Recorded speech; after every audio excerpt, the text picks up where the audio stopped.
Good morning our family, welcome back to the channel. আশা করি তোমরা প্রত্যেকে খুব ভালো আছো আর আমিও খুব ভালো আছি।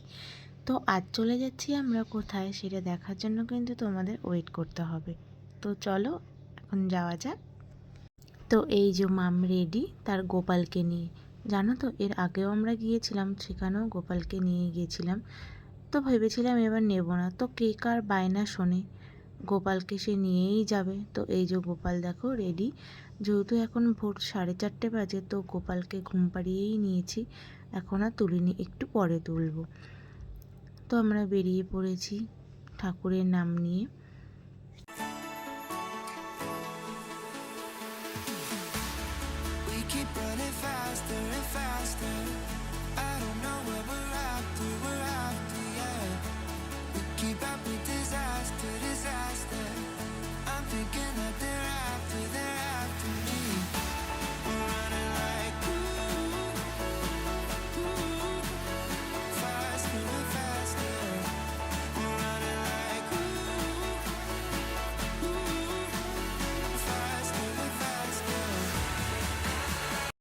এই জায়গাটা দেখে তোমরা আপাতত বুঝতে পারছো এখন আমরা কোথায় যাচ্ছি।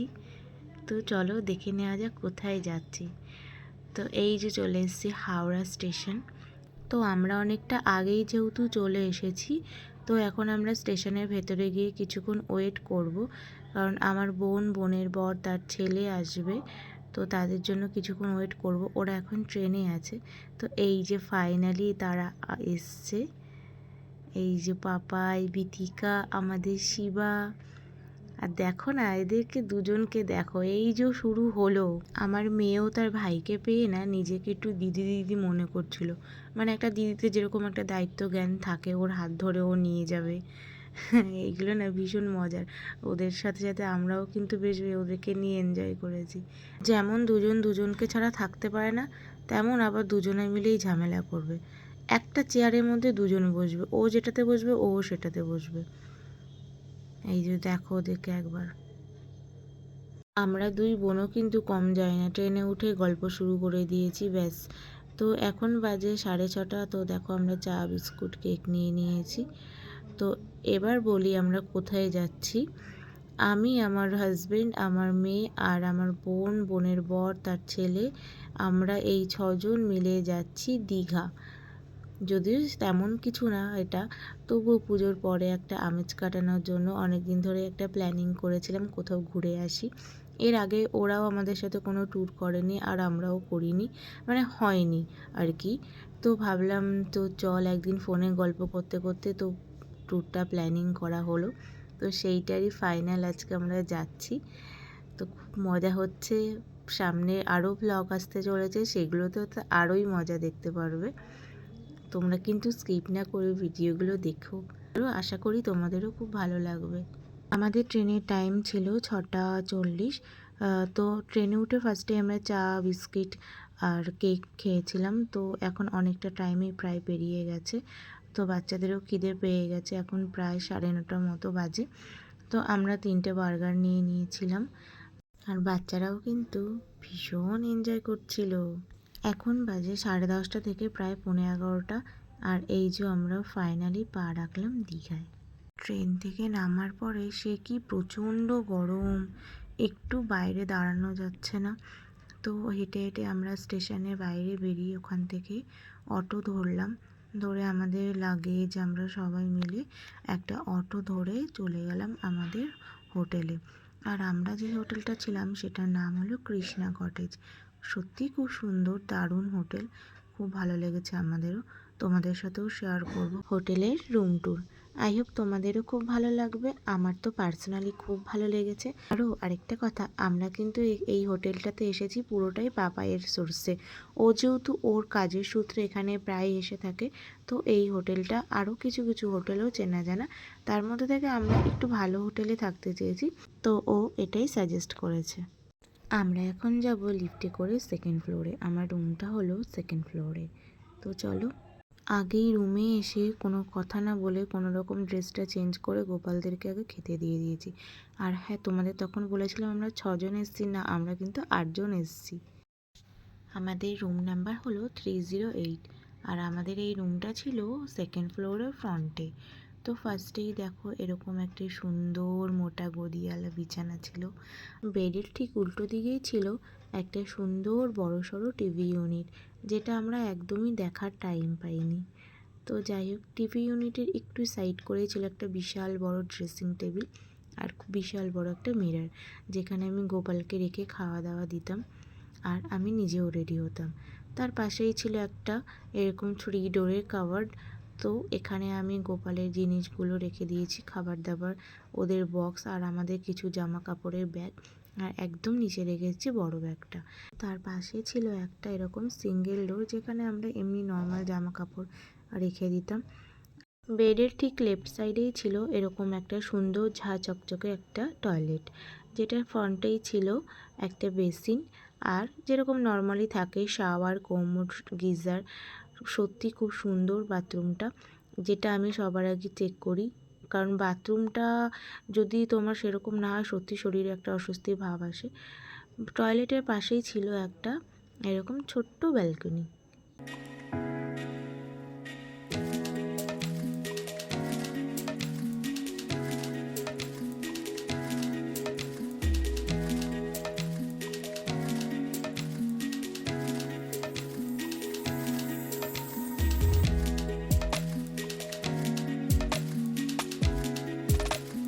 মোটামুটি সবাই ট্রেনে কিছু না কিছু খেয়েছি, পাপা কিছু খায়নি, তো সে এখানে খাচ্ছে মুড়ি, ঘুগনি আর চপ।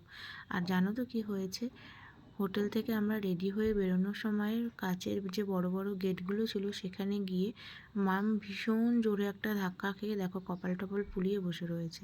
এটা হলো মেন রাস্তা, মেন রাস্তার ওই পারে আমরা রয়েছি হোটেলে। আর রাস্তার এই পারটা হচ্ছে ওই যে দেখা যাচ্ছে ওটা জাহাজবাড়ি। জাহাজবাড়ির পাশ দিয়ে যে রাস্তাটা গেছে এটা সোজাসুজি গেলে পরেই সমুদ্র। তো এটা রাস্তাটা আমরা সোজা হেঁটেই যাব, হেঁটে গেলে পরে সমুদ্র পেয়ে যাব। তো দীঘাতে এসে আর সমুদ্রটা না দেখলে হয়? তো আমরা ফার্স্টে ভেবেছিলাম যে আজকে সমুদ্রে নামবো না, সুইমিং পুলে করব। তো আমার বোন বলছিল এসছি আগে সমুদ্রটা দেখবো না, সেই কালকে দেখবো, একবার চল না ঘুরেই আসি। তো তার জন্য আমরা সবাই মিলে ভাবলাম ঠিক আছে চলো ঘুরে আসি।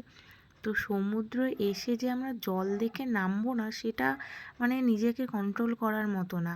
তো জল দেখে, ঢেউ দেখে তো আমরা নেমেই পড়ি, দেখো ভিজেও গেছি কিছুটা। তারপর গিয়ে আমরা এখানে নামলাম সুইমিং পুলে। ভীষণ ভীষণ এনজয় করেছি, খুব মজা করেছি।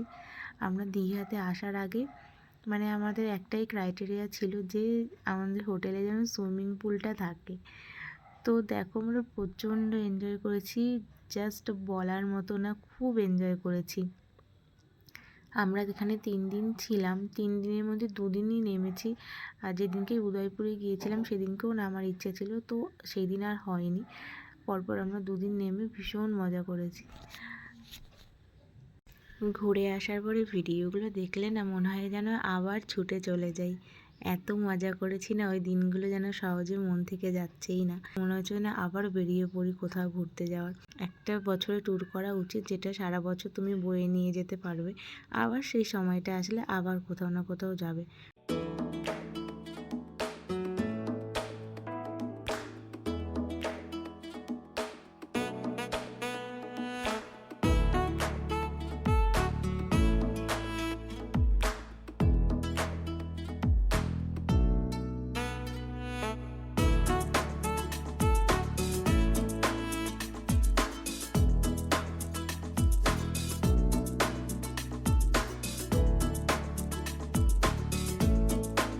বেশ কিছুটা টাইম কাটানোর পর আমরা সন্ধেবেলা রেডি হয়ে গেছি সমুদ্রের পাড়ে যাওয়ার জন্য। তো বেরিয়ে পড়েছি। আর এই লিফট চালানো নিয়ে যে কী একটা ঝামেলা ডেলি, একবার বলে ও চালাবে, ও বন্ধ করবে, এইসব নিয়ে আমাদের চলতেই আছে। তার সাথে আমার বড়, ও যেন ওদের মতো বাচ্চা হয়ে গেছে। আমরা এখন বেরিয়ে পড়ছি, এখন যাব নিউ দীঘা। নিউ দীঘাতেই আবার নতুন মার্কেট হয়েছে ওল্ড দীঘার মতো। তো আজকে আমরা নিউ দীঘাতেই ঘুরবো, নিউ দীঘার মার্কেটে। তো চলো দেখি নিউ দীঘার মার্কেটটা কীরকম। এর আগেও 2বার এসেছি দীঘাতে, কখনো নিউ দীঘার মার্কেটটা ঘুরিনি, তো এইবারই ফার্স্ট টাইম দেখবো। তো চলো তোমাদের সাথেও শেয়ার করি। তো হোটেল থেকে বেরিয়ে এখানে সব টোটো দাদারা দাঁড়িয়ে থাকে, তো এখান থেকে আমরা টোটো করে যাব নিউ দীঘার বিচের সামনে। এখানে হোটেলগুলোতে দেখো কত সুন্দর করে লাইটিং দিয়েছে, সব টুনি লাইটগুলো ওপর থেকে ঝুলিয়েছে, কি ভালো লাগছে না? কেন বলো তো, আমরা গিয়েছিলাম কালী পুজোর আগের দিন। তো কালী পুজোতে তো সবাই এরকম লাইটিং দিয়ে ডেকোরেট করে, সত্যি খুব ভালো লাগছিল। আর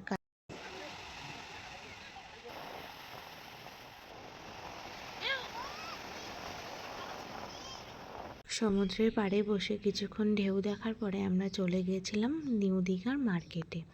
তো মার্কেটে টুকিটাকি কিছু জিনিস দেখার পরে তারপর এই একই সামুদ্রিক জিনিস সেরকম কোনো কিছুই নেব বলে ভাবিনি। সমুদ্রের এরকম শামুক দিয়ে তৈরি এর আগেও নিয়েছিলাম, তো ওর জন্য আর নিইনি। তো এখানে মার্কেটটা পুরো ঘুরছি, দেখছি ভালোই বেশ, এখানে একটা নতুন মার্কেট হয়েছে। ওল্ড দীঘার মতো অতটাও জমজমাট এখনো অবধি হয়নি, তো আস্তে আস্তে হয়ে যাবে। তো দেখো এখানে আমি কিছু ব্যাগ দেখছিলাম, আর এই ব্যাগটা কি ভালো লাগছিল, ছোট্ট। আর এখানে কাঠের কিছু জিনিস। তো মা অনেকক্ষণ ধরে বায়না করছিল কিছু কিনবে কিনবে, তো কি কিনবে, ও কেনার মতো কোনো কিছুই পাচ্ছিলাম না। তো ফাইনালি ওর প্রিয় একটা এরকম টেডি বিয়ার কিনে দিয়েছি। আমাকে কিন্তু সব জায়গায় কি এরকম একটা পুতুল হাতে ধরিয়ে দিলে ব্যাস ও চুপ হয়ে যায়। তো ফাইনালি ওকে একটা টেডি কিনে দেওয়া হলো। তারপর আমরা খেয়ে নিলাম একটু সোডা জল।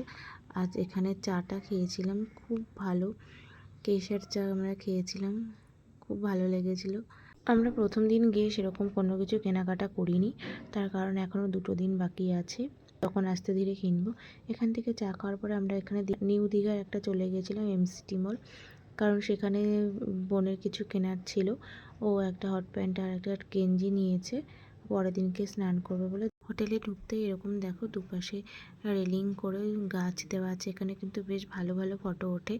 আর ঢুকতেই ফার্স্টে এরকম একটা সিটিং এরিয়া আছে, এখানেও কিন্তু বসে দারুণ ফটো ওঠে। তো তার ভেতরেই আরেকটা সিটিং এরিয়া আছে, যেটা ওয়েটিং এরিয়া, বিকজ কখন চেক আউট চেকিংয়ের টাইমে লেট হলে পরে এখানে বসা যায়।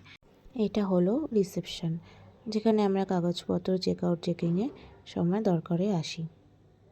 হোটেলের ভেতরেই রয়েছে রেস্টুরেন্ট এরিয়া, যেখানে তোমরা খাবার অর্ডার করতে পারবে। আর একটা কথা, এখানে কিন্তু তুমি বাইরের খাবার অ্যালাউ নয়। তো অনেক রাত হয়ে গেছিলো, আমরা চলে এসেছিলাম এখানে কিছু খাবার অর্ডার দিতে। আমরা রাতের ডিনারের জন্য নিয়েছিলাম রুটি, তড়কা আর ডিম কষা। আর এখানে গোপালদেরকেও খাইয়ে দেখো শুইয়ে দিয়েছি, আর পাহারা দিচ্ছে মেয়ের সেই টেডিটা।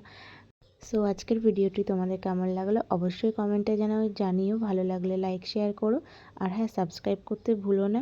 নেক্সট ভিডিও আবার আসছে, ততক্ষণের জন্য টাটা। তোমরা সবাই ভালো থেকো, সুস্থ থেকো।